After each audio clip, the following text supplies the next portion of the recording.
Hello everybody, I have some more news for you.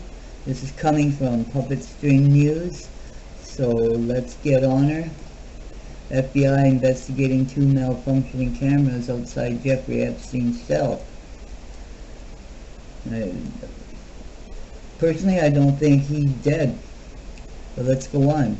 Two cameras pointed towards the outside of the cell holding now deceased financier Jeffrey Epstein that had reportedly malfunctioned at the time of his death have been sent to the FBI lab for examination, an unnamed law enforcement source told Reuters. Epstein was in a Manhattan jail facing trial on sex trafficking charges when he was found dead in his cell on August 10th. His death was ruled a suicide by hanging by the New York City Medical Examiner's Office. Right. But during a court hearing on August 27th, Epstein's lawyer told a judge that they had doubts about whether the office's conclusion was right. Both cameras were within view of Epstein's cell located in the Metropolitan Correctional Center Special Housing Unit. The cameras were sent to Quantico, Virginia, the site of major FBI labs where agents and forensic scientists analyze evidence. A piece of evidence that obviously points to foul play being involved in what they have called the suicide of Jeffrey Epstein is now out, as the FBI is now investigating two cameras that were malfunctioning outside Epstein's cell at MCC. Everyone did notice what's being investigated, right? Yeah. The FBI investigating two cameras that just happened to be malfunctioning outside Epstein's cell at the time of Epstein's so-called suicide is what's now being investigated by the FBI. And yes, these malfunctioning cameras at MCC were directly pointed at serial child killer Jeffrey Epstein. On top of this new evidence obviously pointing to foul play in Epstein's so-called suicide, the case against Epstein involving his child sex trafficking ring has now been closed. Why would they close the case? Just because they think he's dead? I think the case should go on, especially for the victims. Come on now. Really. Let's move on here. California Democrats create legislation to allow illegal aliens to represent a state or local government. I don't think they should be representing anybody. They are illegal. And who's dumb enough to vote these people in? I don't know.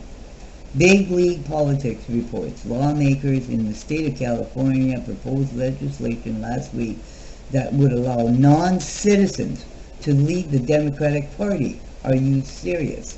Serving in leadership positions at the state and local levels. That's against the law, isn't it? You have to be American, don't you? Senate Bill 288 would remove certain prohibitions against non-citizens participating in party politics. If the legislation is passed, non-citizens could hold positions as state convention delegates and serve in county leadership. I don't know, this is going too far with these guys. Local Democratic Party officials have gleefully talked about the possibility of so-called dreamers, illegals brought into the country at a young age, having a direct role in determining the future of their party. They should have no direct role in doing anything. It's not their party. They're not American. I'm sorry. We need to continue to send a very, very loud message that we are going to embrace and uplift and support all American immigrants' neighbors, said Senator Scott Weiner, I'm not sure, the lawmaker from San Francisco who is the primary sponsor of the legislation. Maybe we ought to look into see if he's legal. What about that, huh? Thinks it's now looking safe to declare that the Democratic establishment is officially the party of illegal aliens, as California state leadership, mainly Democrats, have proposed a bill to allow illegal aliens to represent at state, local levels of government.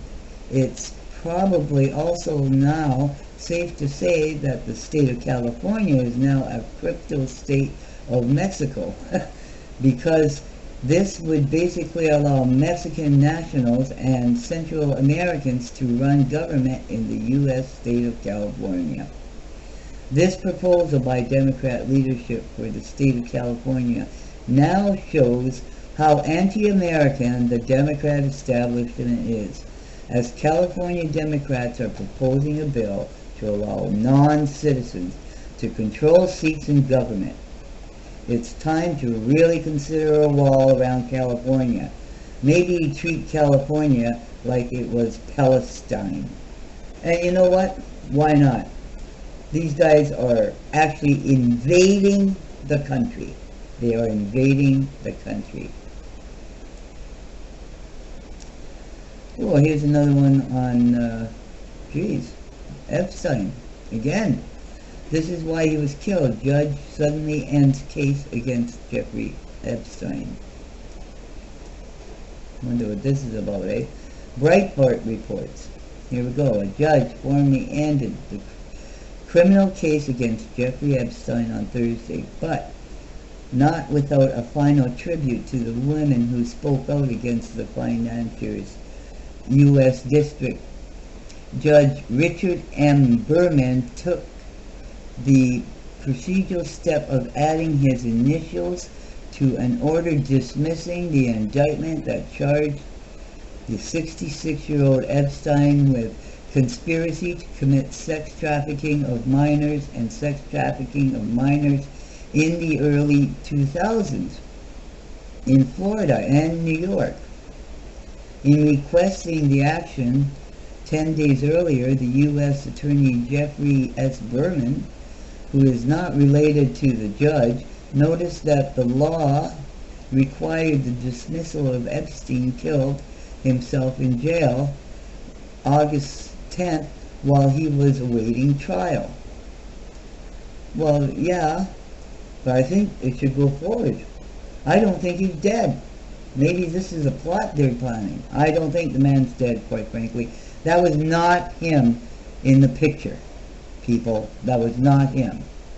Now, everyone in America should be suspicious of the death of serial child trafficker, as the so-called suicide of Jeffrey Epstein has led to the judge overlooking the case in the end, the criminal case against Epstein. Yeah, you can't overlook the case. The case needs to go on. Multiple pieces of evidence have revealed that Epstein was more likely the victim of a homicide in a very secure correctional facility in New York, with even the lawyers of both Epstein and his victims pointing to evidence Epstein was killed. Like evidence of neck injuries to Epstein, more related to homicide than suicide. I'm telling you, that wasn't Epstein. Now that they have Epstein dead through a very likely suspicious suicide, Epstein can't talk, and now the case is ended. Now everyone in America knows why Epstein is dead, so Epstein can't talk, and the discovery process can't take place.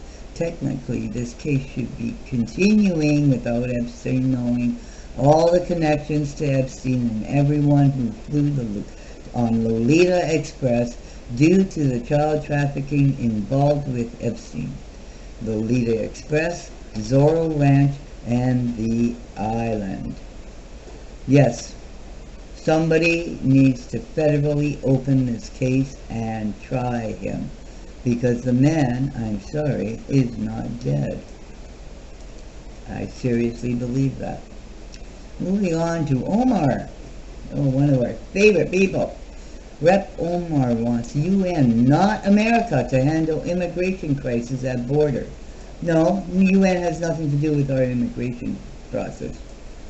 On Hannity, embattled Congresswoman Ilhan Omar surprised audience members at a speaking event this week, arguing the United States nation should be brought in to handle the immigration crisis at U.S.-Mexico border. Listen, we're really losing our moral high ground. It doesn't make any sense for us to be committing these kinds of human rights violations, to have these policies in the way that we interact with migrants and asylum seekers, said Omar. Quote, we want to continue to be the kind of country that condemns countries in Africa or Asia or Latin America for its treatment of refugees. We should do what any other country that's dealing with this situation. We have to bring in the United Nations, she added. Are you kidding me? Are you kidding me? United Nations is why America is such in a bad place right now. Don't want to bring those guys in, no. We already have enough red flags when it comes to Omar as it is, and now Omar is calling on the United States and not U.S. authorities to handle the situation at the border. What's kind of funny about this, however, with Omar stating the following, which should get her expelled from Congress by calling on a foreign entity to control our border, is that, technically speaking, Omar has admitted there is a crisis at the border. Well, yes. However, with Rep. Omar calling on the United Nations to control our border with Mexico, it's not only obvious that Omar is claiming we have no sovereignty, but Omar is basically calling for blue helmets to control our border with Mexico. I think we can handle the border, send our own troops. Why hasn't he done that? Why hasn't he done that? Declare a national emergency. Period. Why is he fooling around with everything else? I don't know. We for sure shouldn't have the UN control our borders. As we all know, the United Nations is directly involved with the immigration crisis. Yes, we do. And may even be connected to bringing African migrants to the border inside Mexico. Yes, they are responsible for that. Republican members of the House and Senate now need to consider expelling Omar from Congress, as she is basically calling for blue helmets at the border. And I totally agree with that. I totally agree with that. Boy. Okay. IG report identifies 25 times James Comey violated FBI policies involving leaks and retaining memos. Yes.